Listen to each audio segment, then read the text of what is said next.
Salut tout le monde et bienvenue sur l'écran fou, et aujourd'hui petite vidéo informative puisque vous avez quand même été assez nombreux à réclamer une vidéo qui traiterait de ça suite à celle où j'évoquais justement les flops des blockbusters, notamment de ce début d'année 2023.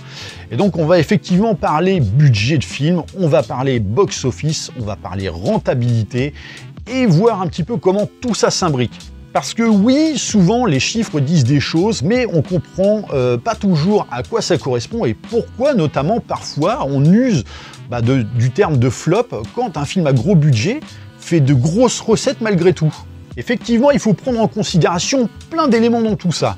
Et donc parfois, pour étayer son propos, la meilleure chose c'est de prendre des exemples.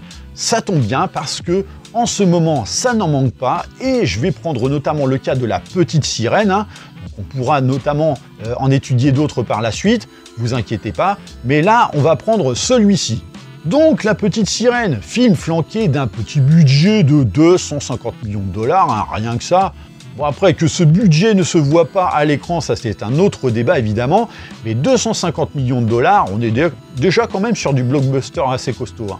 Alors il faut savoir qu'en l'état, au moment où je fais cette vidéo, le film est en fin de vie après 6 semaines d'exploitation en salle et affiche un box-office mondial de 526 millions de dollars.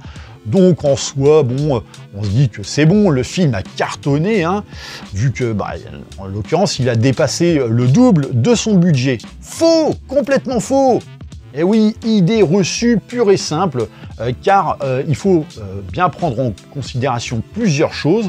Donc on va commencer par essayer de comprendre justement le budget d'un film, parce que oui, quand on cite les 250 millions de dollars de La Petite Sirène, il s'agit du budget de production du film. Ça, c'est celui qui est officiellement transmis et qu'on peut facilement retrouver sur Internet. Il suffit de taper par exemple La Petite Sirène budget et c'est le premier truc qui s'affiche. Et donc cette somme en général, ça englobe quoi? Beaucoup de choses.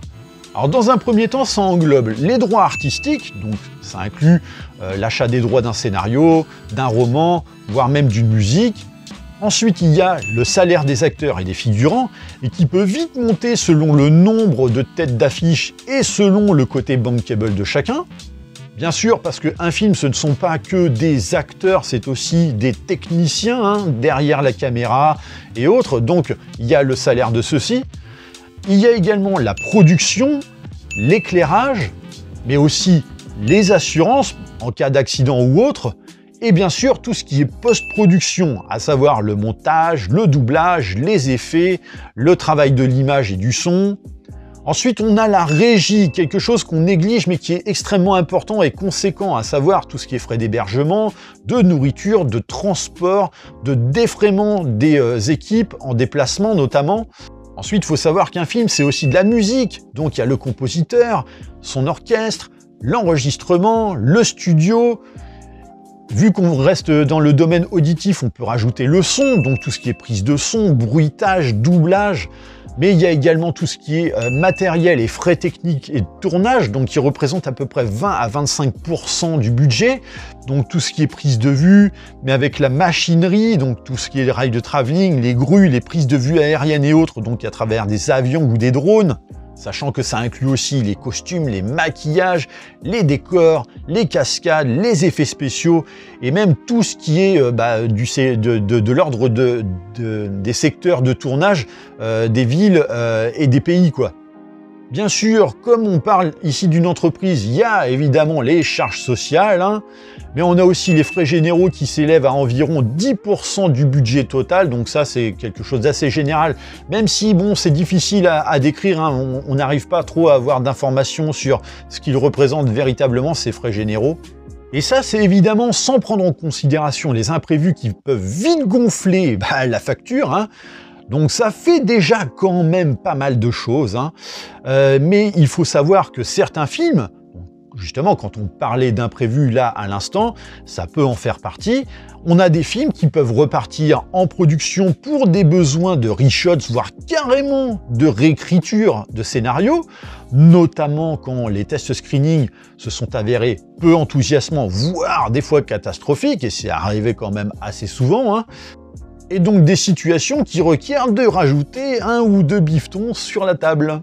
Et en exemple récent, justement, ça tombe bien, puisque là, on a un cas d'école, à savoir le film The Flash, qui affichait un budget de 200 millions de dollars. Mais attention, un budget initial, et qui évidemment a vu sa note monter, à cause justement des reshots et autres. Sauf qu'il faut parfois faire gaffe, parce que ce qui est annoncé, dans ce cas, ne reflète pas toujours la réalité, et souvent les vrais chiffres arrivent bien plus tard.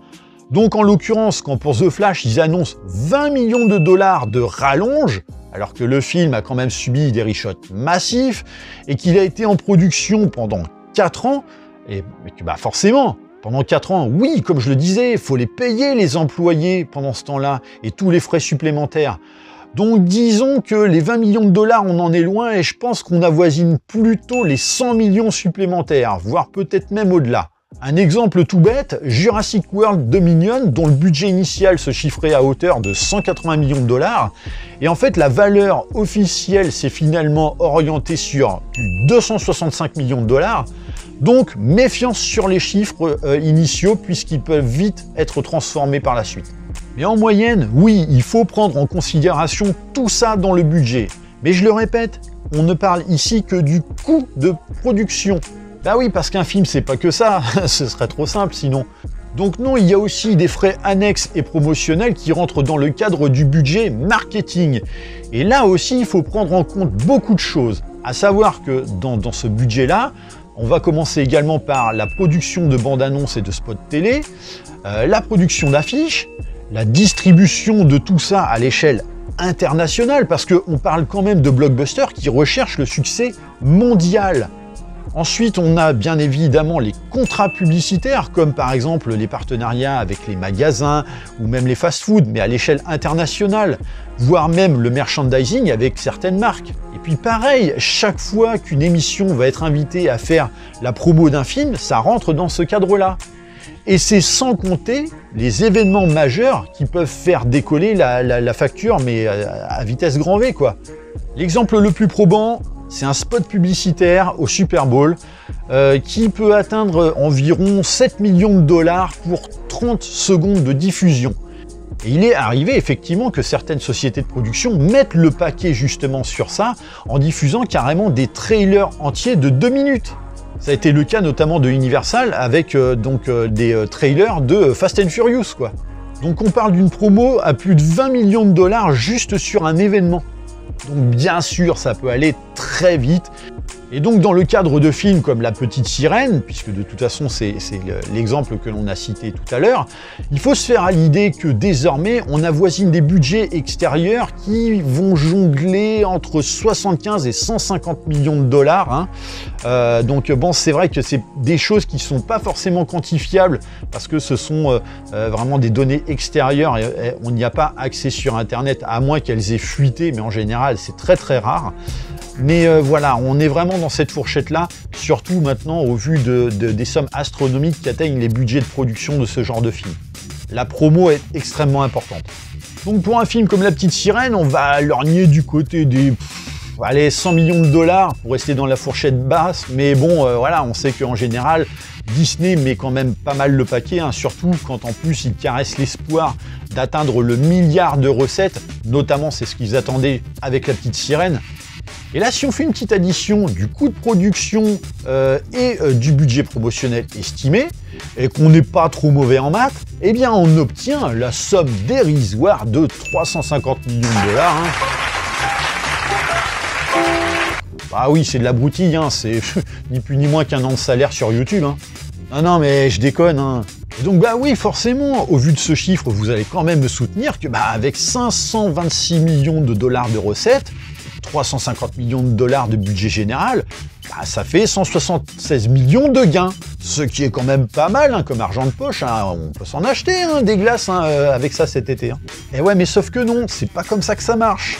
Bah oui, parce qu'un film, quand tu payes ton petit ticket de cinéma à plus de 10 balles la place pour aller voir La Petite Sirène, bon oui, je sais, tu y vas pas. Et tu fais très bien d'ailleurs de pas y aller. Mais quand tu payes ta place, tout ne finit pas dans la pocket de la société de production. Et non. Bah oui, parce que sinon, les cinémas, ils mettraient directement la clé sous la porte, voyons. Donc non, il faut là aussi comprendre comment est répartie justement la valeur d'une place de cinéma, qui représente notamment le box-office, hein.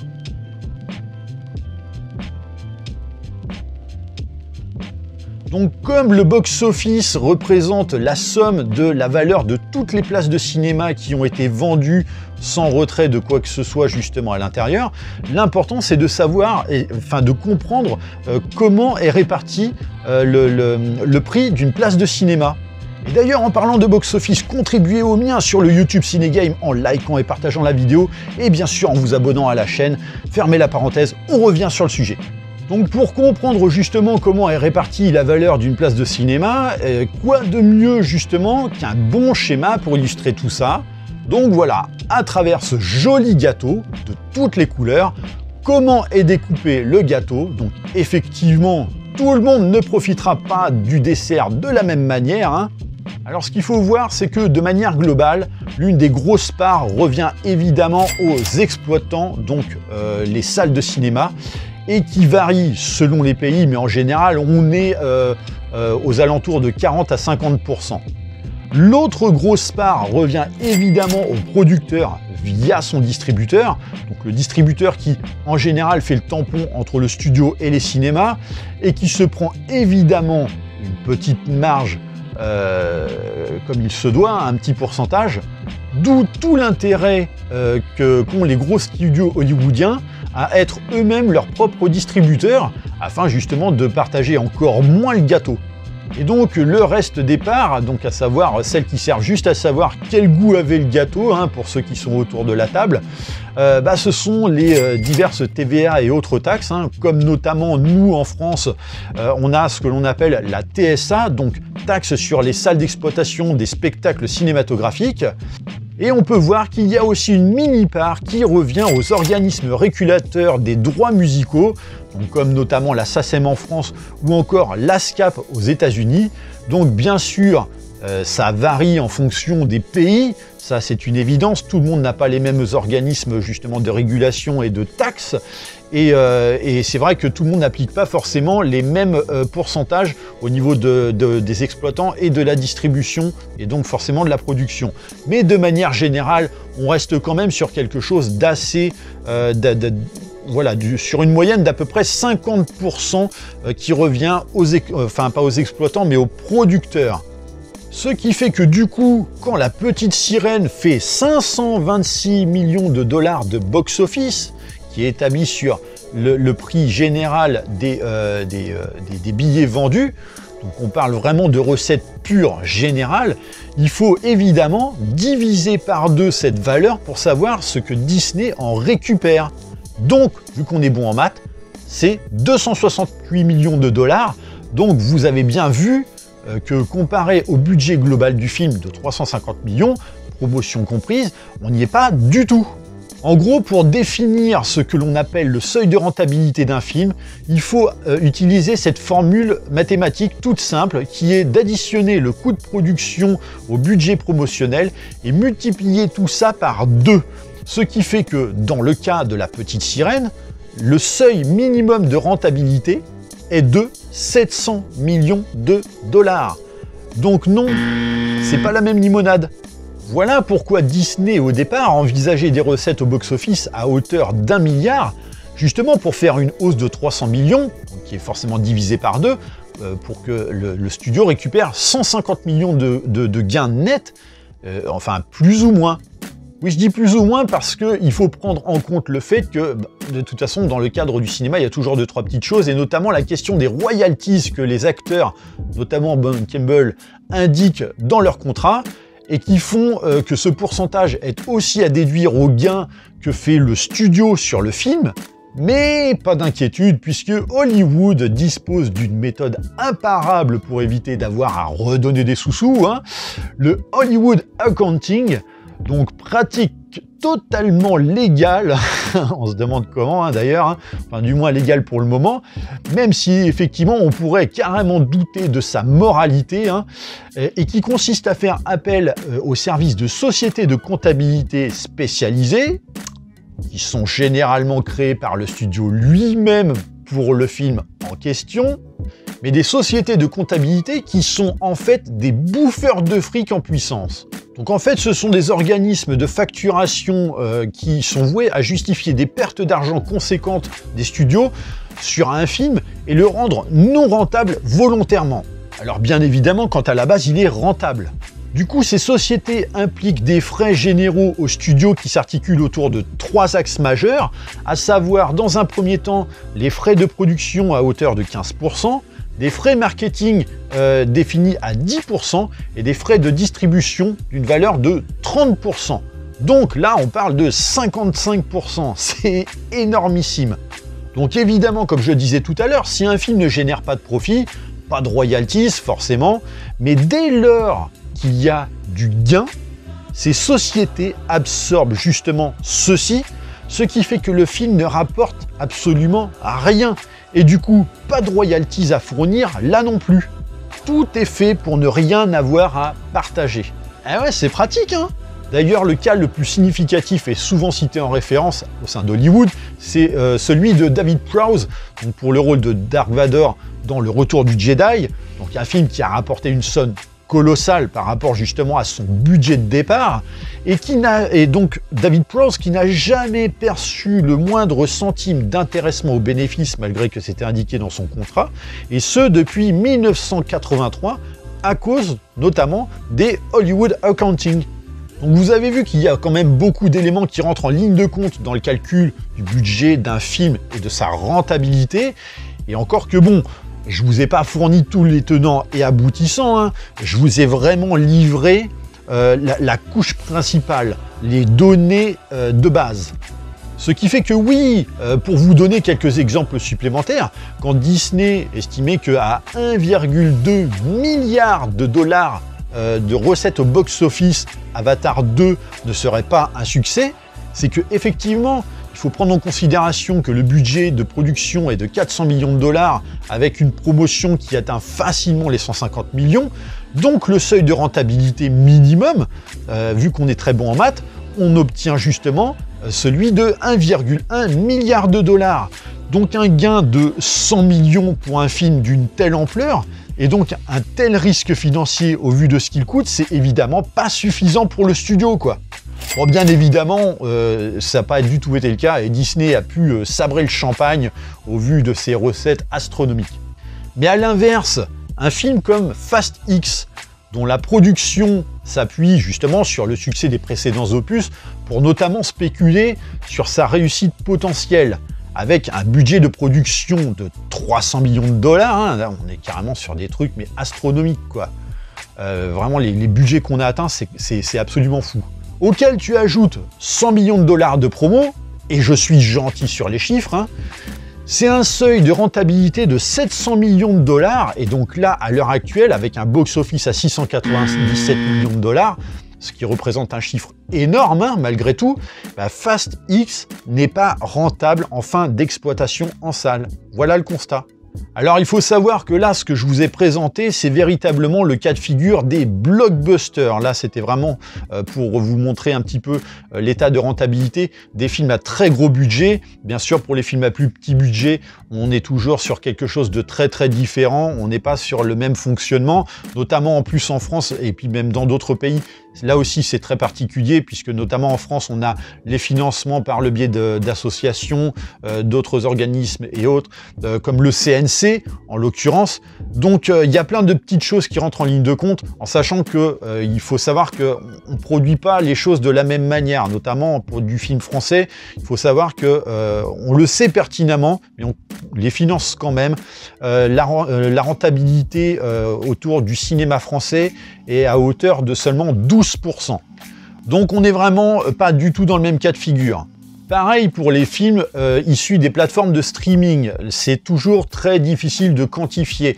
L'exemple le plus probant, c'est celui de Dune, partie 1, dont justement en fait les recettes sur HBO Max, puisqu'il était sorti en simultané aux États-Unis en salle et sur la plateforme HBO Max. En salle, il n'a pas si bien fonctionné que ça au tout début de son exploitation aux USA, mais par contre sur HBO Max, il a cartonné. Mais malheureusement, nous, on n'a aucun moyen de pouvoir quantifier tout cela. Donc, tout ce qui est plateforme de streaming, c'est toujours très très difficile de pouvoir savoir quel est le box-office de ces films, même si maintenant ça tend à changer, puisque les plateformes de streaming comme Apple TV+, ou même encore Amazon font justement, donc produisent des films cinématographiques qu'ils distribuent chez les exploitants cinéma via des sociétés de distribution extérieure, donc pour pouvoir avoir une exploitation en salle. Mais comme justement ils peuvent outrepasser les systèmes de chronologie des médias du fait de leur plateforme, puisque les films leur appartiennent clairement, en fait, ils peuvent se permettre justement de pouvoir avoir une deuxième vie directement quelques semaines après l'exploitation en salle, directement sur leur plateforme. Donc on a un box-office de départ qui pourra déjà donner un ordre d'idée. Ça pourrait être le cas par exemple de films comme Killers of the Flower Moon ou même encore Napoléon de Ridley Scott, qui donc vont sortir au cinéma et vont être quasiment dans la foulée diffusés directement sur la plateforme Apple TV+. Donc voilà, des cas un petit peu différents. En tout cas, j'espère vous avoir apporté quelques lumières, donc qui vous permettront ainsi de comprendre comment tout ça fonctionne, du moins dans les grandes lignes. En tout cas, voilà, j'en ai terminé pour cette vidéo. N'hésitez pas à liker et partager, laisser des petits commentaires sous la vidéo. Pensez à vous abonner. Moi, je vous dis à très bientôt pour une prochaine vidéo. Allez, bye!